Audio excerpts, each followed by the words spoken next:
बोल वृंदावन बिहारी लाल की जय। गुरुदेव भगवान की जय। श्री अग्नि पुराण अध्याय 43 प्रासाद देवता की स्थापन तथा भूत शांति आदि विधान। हयग्रीव ने कहा कि हे ब्राह्मण, अधुना मैं मंदिर में स्थापित करने योग्य देवताओं का वर्णन करने जा रहा हूँ। आप ध्यान देकर सुने। पंचायतन मंदिर में जो बीज का प्रधान मंदिर हो उसमें भगवान वासुदेव को स्थापित करना चाहिए। शेष 4 मंदिरों में से अग्निकोण वाले मंदिर में भगवान वामन की, नैऋत्य कोण में नरसिंह की, वायव्य कोण में हयग्रीव की और ईशान कोण में 12 भगवान की स्थापना करनी चाहिए। अथवा यदि मध्य में भगवान नारायण की स्थापना करनी हो तो अग्निकोण में दुर्गा की, नैऋत्य कोण में सूर्य की, वायव्य कोण में ब्रह्मा की और ईशान कोण में लिंगमय शिव की स्थापना करनी चाहिए। अथवा ईशान में रुद्र रूप की स्थापना करनी चाहिए। अथवा 1-1 8 दिशाओं में और एक मध्य में, इस तरह कुल 9 मंदिर बनवाएं। उनमें से मध्य में वासुदेव की स्थापना करें और पूर्वादि दिशाओं में भगवान परशुराम, राम आदि मुख्य 9 अवतारों की तथा इंद्र आदि लोकपालों की स्थापना करनी चाहिए। अथवा कुल 9 धामों में 5 मंदिर मुख्य बनवाएं। इनके मध्य में भगवान पुरुषोत्तम की स्थापना करनी चाहिए। पूर्व दिशा में श्री लक्ष्मी और कुबेर की, दक्षिण में मातृका गण की, स्कंद, गणेश और शिव की, पश्चिम में सूर्य आदि 9 ग्रहों की तथा श्रेष्ठतमर में मत्स्य आदि 10 अवतारों की स्थापना करनी चाहिए। इसी तरह अग्निकोण में चंडी की, नैऋत्य कोण में अंबिका की, वायव्य कोण में सरस्वती की और ईशान कोण में श्री लक्ष्मी की स्थापना करनी चाहिए। मध्य भाग में वासुदेव अथवा नारायण की स्थापना करनी चाहिए। अथवा 13 कमरों वाले देवालय के मध्य भाग में विश्वरूप भगवान श्री हरि विष्णु की स्थापना करनी चाहिए। पूर्व आदि दिशाओं में केशव आदि 12 विग्रहों को स्थापित करना चाहिए तथा इनसे अतिरिक्त ग्रहों में साक्षात ये श्री हरि विष्णु ही विराजमान होते हैं। भगवान की प्रतिमा मिट्टी, लकड़ी, लोहा, रत्न, पत्थर, चंदन और फूल, इन 7 वस्तुओं की बनी हुई 7 तरह की मानी जाती है। फूल, मिट्टी तथा चंदन की बनी हुई प्रतिमाएं बनने के तुरंत बाद पूजी जाती हैं, अधिक काल के लिए नहीं होती। पूजन करने पर ये समस्त कामनाओं को पूर्ण करती हैं। अधुना मैं शैलमयी प्रतिमाओं का वर्णन करने जा रहा हूँ, जहाँ प्रतिमा बनाने में शिला का उपयोग किया जाता है। श्रेष्ठतम तो यह है कि किसी पर्वत का पत्थर लाकर प्रतिमा बनवाएं। पर्वतों के अभाव में जमीन से निकले हुए पत्थर का उपयोग करना चाहिए। ब्राह्मण आदि 4 वर्ण वालों के लिए क्रमशः सफ़ेद, लाल, पीला और काला पत्थर श्रेष्ठतम माना गया है। यदि ब्राह्मण आदि वर्ण वालों को उनके वर्ण के अनुकूल श्रेष्ठतम शिला ना मिले तो उसमें आवश्यक वर्ण की कमी की पूर्ति करने के लिए नरसिंह मंत्र से हवन करना चाहिए। यदि शिला में सफ़ेद रेखा हो तो बहुत ही श्रेष्ठतम है। अगर काली रेखा हो तो वह नरसिंह मंत्र से हवन करने पर श्रेष्ठतम हो जाती है।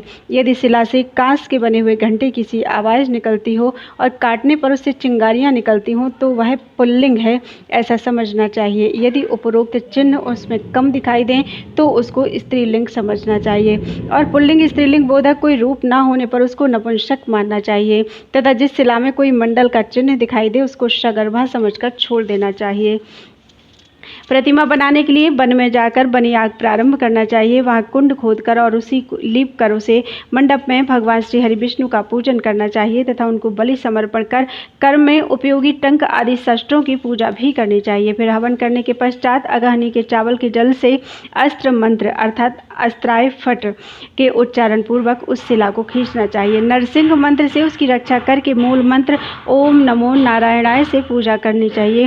फिर पूर्णाहुति हवन करके आचार्य भूतों के लिए बलि समर्पित करें। वहाँ जो भी अव्यक्त रूप से रहने वाले जंतु, यादुधान, गुह्यक और सिद्ध आदि हों अथवा और भी जो हों उन सभी को पूजन करके इस तरह क्षमा याचना करनी चाहिए।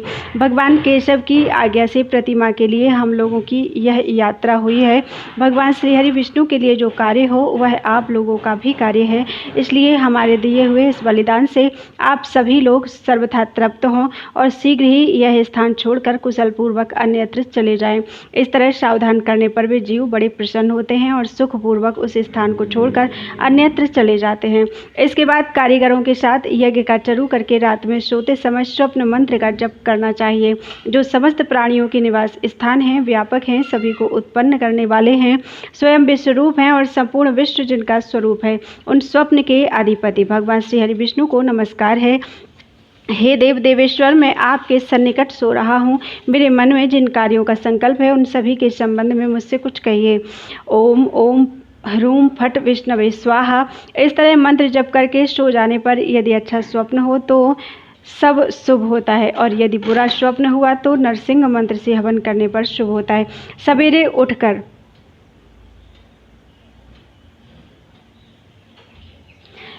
उठकर अष्ट मंत्र से शिला पर अर्घ्य देना चाहिए।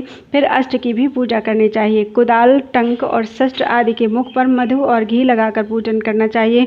अपने आप का विष्णु रूप से चिंतन करना चाहिए। कारीगर को विश्वकर्मा माने और शस्त्र के भी विष्णु रूप होने की ही भावना करनी चाहिए। फिर शस्त्र कारीगर को दें और उसका मुख, पृष्ठ आदि उसको दिखा दें।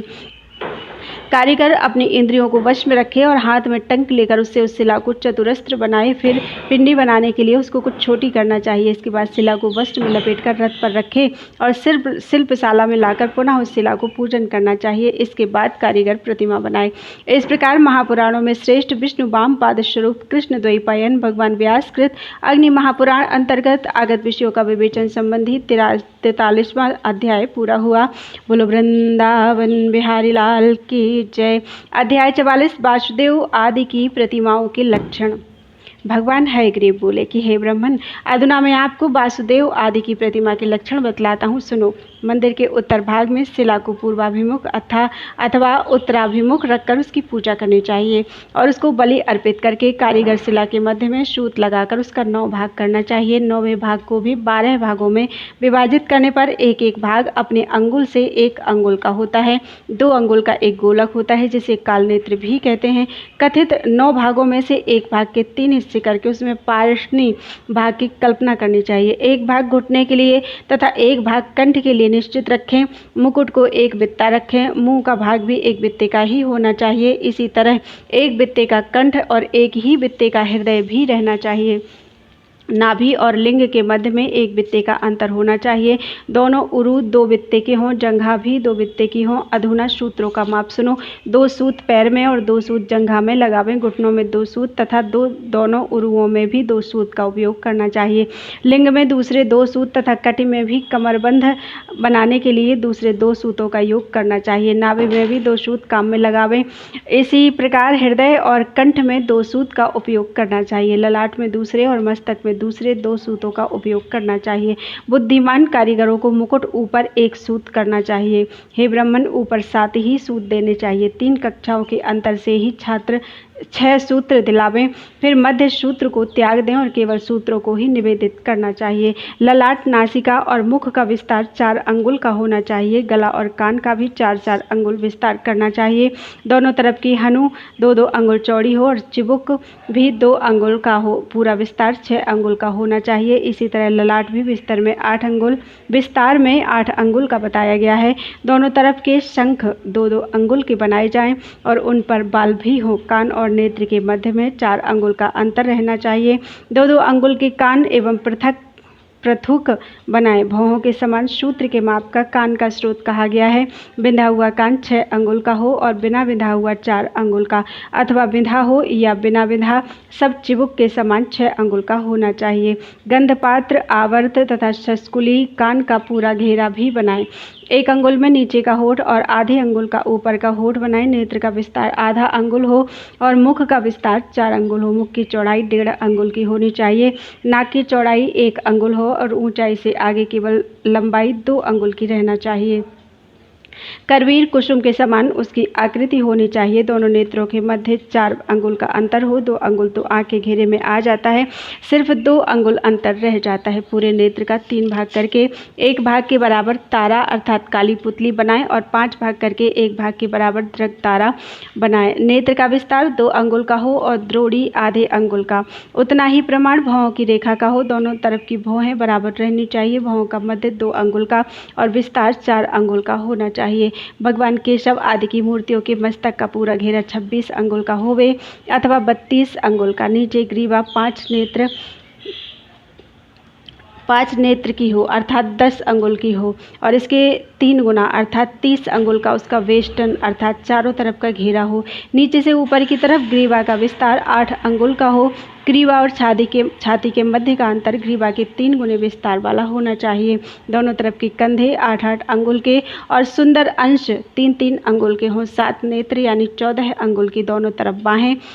16 अंगुल की दोनों प्रबाहुएं हों। बाहु और प्रबाहु मिलकर पूरी बाह समझी जाती है। बाहुओं की चौड़ाई 6 अंगुल की हो। प्रबाहुओं की भी इनके समान ही होनी चाहिए।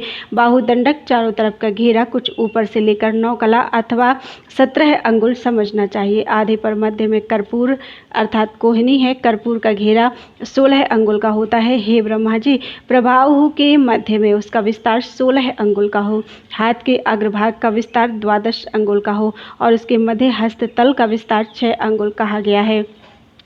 हाथ की चौड़ाई 7 अंगुल की करना चाहिए। हाथ के मध्यमा अंगुली की लंबाई 5 अंगुल की हो और तर्जनी तथा अनामिका की लंबाई उससे आधा अंगुल कम अर्थात 4 अंगुल की करना चाहिए, 4.5 अंगुल की। कनिष्ठिका और अंगूठे की लंबाई 4 अंगुल की करना चाहिए। अंगूठे में 2 पोरू बनाएं। बाकी सभी उंगलियों में 3-3 पोरू रखें। सभी अंगुलियों के 1-1 पोरू के आधे भाग के बराबर प्रत्येक अंगुली के नख की नाप समझनी चाहिए। छाती की जितनी माप हो पेट की उतनी ही रखें। 1 अंगुल के छेद वाली नाभि हो। नाभि से लिंग के मध्य का अंतर 1 बित्ता होना चाहिए। नाभि मध्यांग का घेरा 42 अंगुल का हो। दोनों स्तनों के मध्य का अंतर 1 बित्ता होना चाहिए। स्तनों का अग्रभाग चुचुभ यव के बराबर बनाएं। दोनों स्तनों का घेरा 2 पदों के बराबर हो। छाती का घेरा 64 अंगुल का बनाएं। उसके नीचे और चारों तरफ का घेरा वेष्टन कहा गया है।